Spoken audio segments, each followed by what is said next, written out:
Are you an artist struggling to find time to create? Are you feeling overwhelmed by your schedule and trying desperately to squeeze in some creative time to write songs or compose music, practice singing, or come up with ideas for your coaching business? Have you ever heard yourself say, I'll get to this idea and this exciting project and that thing once I find the time?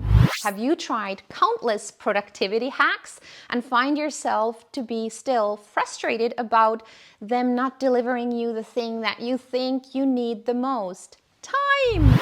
In this episode of Source Talks, I'm going to tell you why finding time for your creative work or your practice is actually not your biggest problem.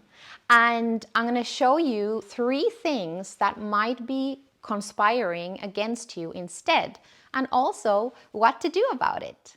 So if you feel like you're strapped on time for your singing practice or your creative work, pay attention.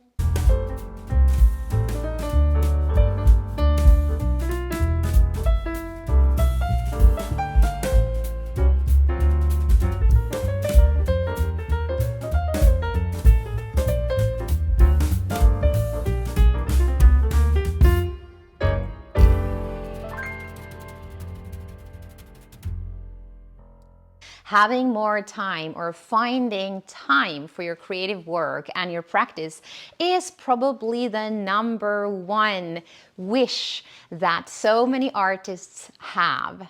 And while it is true that many artists' schedules tend to get crazy and we are juggling many projects at the same time, there might be some time management optimizations necessary.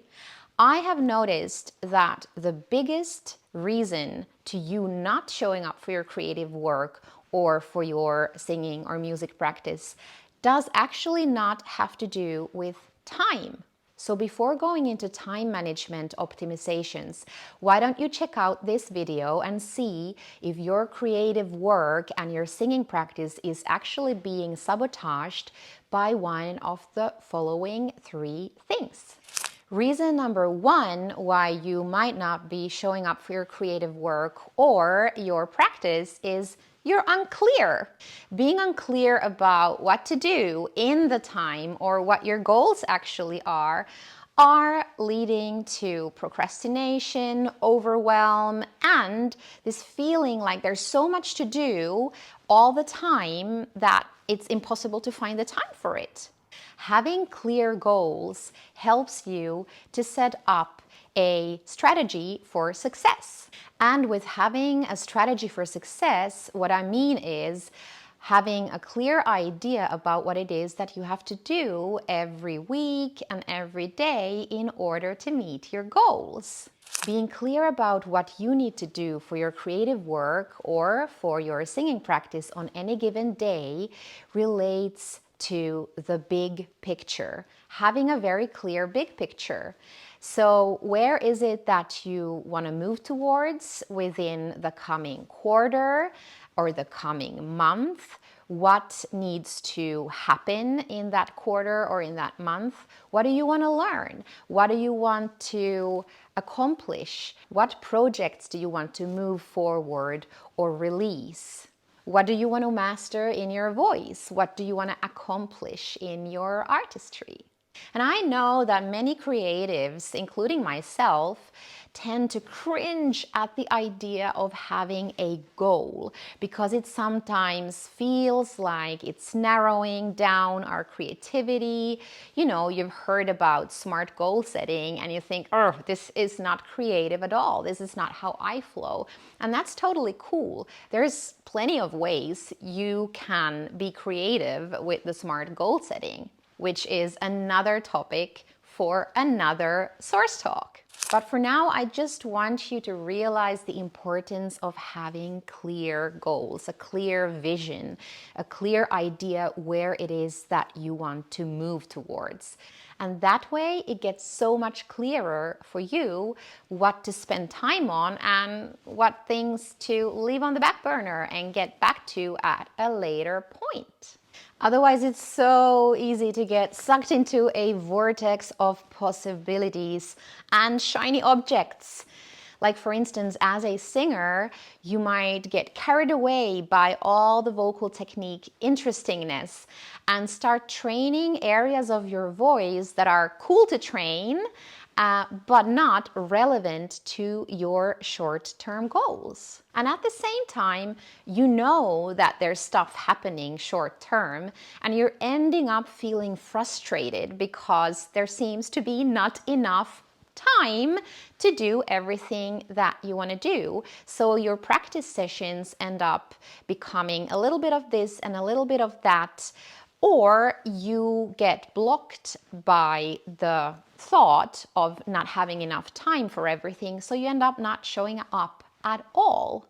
Maybe you have clear goals and having the clear goal is not your problem. Maybe you do know what your short-term goal is. Like maybe you know that there's a performance coming up or a recording or an audition, and you know exactly what songs you need to learn for that event. But you might still be unclear about what to do in your practice time.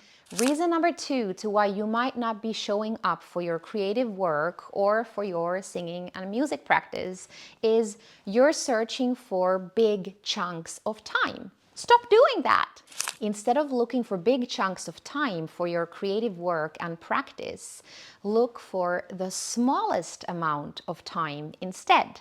Doing a mini practice session, a very focused mini practice session where you are clear about what it is that you are going to practice, or if it's a creative work session where you are very clear about what you intend getting done in that mini work session, is much more efficient than trying to look for big chunks of time. Especially when it comes to singing practice, it's so much more efficient to do 3 or 4 short mini practice sessions every single day instead of looking for that big chunk of time for your singing practice. Mini practice sessions are so powerful because they allow you to focus on one specific technique and really zoom in on small details. And perhaps you're now thinking, yeah, but Katja, for my creative work, for my songwriting, for my lyric writing, I need to get into flow and it takes time, so I can't do small sessions here and there. Well, while it's true that sometimes it is very good to batch things and to have a longer chunk of time available for you, I want you to rethink and reconsider if it's really true that you always need long chunks of time.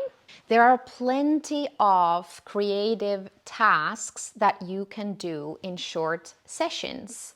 For instance, if you're writing lyrics and you are currently trying to come up with new vocabulary, new ideas for your lyrics, you could choose one specific tool or technique to work with that week. For instance, object writing, a wonderful lyric writing tool which comes from Pat Pattison's wonderful work. Check it out. See how this becomes a very clear goal. I want to write new lyrics for my song. I want to come up with new vocabulary, so I choose a technique or tool that helps me with that. And that's the only thing I'm going to be focusing on in my creative work sessions this week. And then all you've got to do is show up for those mini sessions. And further on in this video, I'm going to give you the golden tip on how to make these mini sessions happen. Reason number 3 to why you might not be showing up for your creative work or for your practice is you're trying to schedule it all and you get totally overwhelmed by your schedule. Here's my pro tip for you. Stop scheduling, stack instead. You've probably heard that we should live by our schedule if we want to get things done.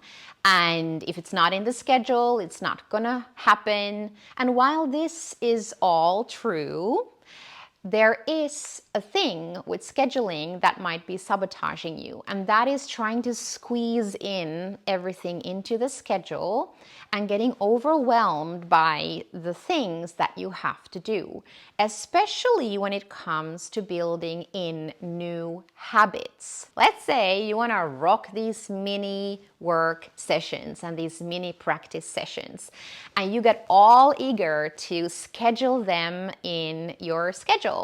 And the more items you see in your schedule, the more overwhelmed you get, because it's a signal for your brain that there's even more to do. And we all have so much to do. So while this scheduling might work for a while, and you might show up for these sessions for 1 or 2 or 3 days, and then you notice on day 4 that you end up not showing up. So you basically just had an overwhelm reaction. And this is very, very common. Now, what to do instead of trying to schedule every little single mini work session or mini practice session is stack them instead. James Clear writes in his fantastic book, Atomic Habits, about habit stacking. What habit stacking means is, instead of you finding the time to do the thing that you want to build into a new habit or your creative work or singing practice, you stack the new habit onto something that you already are doing in your daily life. Identify 3 actions in your day that are always there, no matter what. For example, making coffee in the morning, putting the dishes in the dishwasher, or doing my dishes if you don't have a dishwasher like me, folding your laundry. Or if you're not folding laundry every day, I bet you find something else that you do every day, like making your bed, biking to work, brushing your teeth, taking a shower. And the list could go on and on. I'm pretty sure you get the idea. Habit stacking your mini practice sessions would look like this. Choose the exercise that you will practice, and then do that exercise either during one of those things that you just identified on your daily habits list, or right before or right after. You could easily be practicing your vowel transitions exercise or your volume transitions on the bike to work, or while you're making coffee, or while you're under the shower. This way, you don't actually need to look for more time in your schedule. Or you could say to yourself, every morning after I have had my cup of coffee, I will practice this exercise in a mini practice session of 5 minutes. Your brain will find it so much easier to commit to that 5-minute practice session than to look at a 1-hour time block in your schedule. And because you already have defined for yourself what you're going to do in those 5 minutes, so you went back to tip number 1, getting very clear about what you're going to do in your creative work session or your mini practice session, you are so much more likely to get that work done. I would love to hear from you. Which one of those 3 things resonated the most with you? Are you typically not showing up for your creative work and your practice because you are unclear, because you're looking for too big chunks of time, or because you're scheduling everything and getting overwhelmed with your schedule? So what's your biggest takeaway from this video? Let me know in the comments or send me a message. And if you like this video, why don't you click like and share it with a friend who could also use some help showing up for their creative work or singing and music practice. Thanks so much for watching, and I'll see you soon in another episode of Source Talks.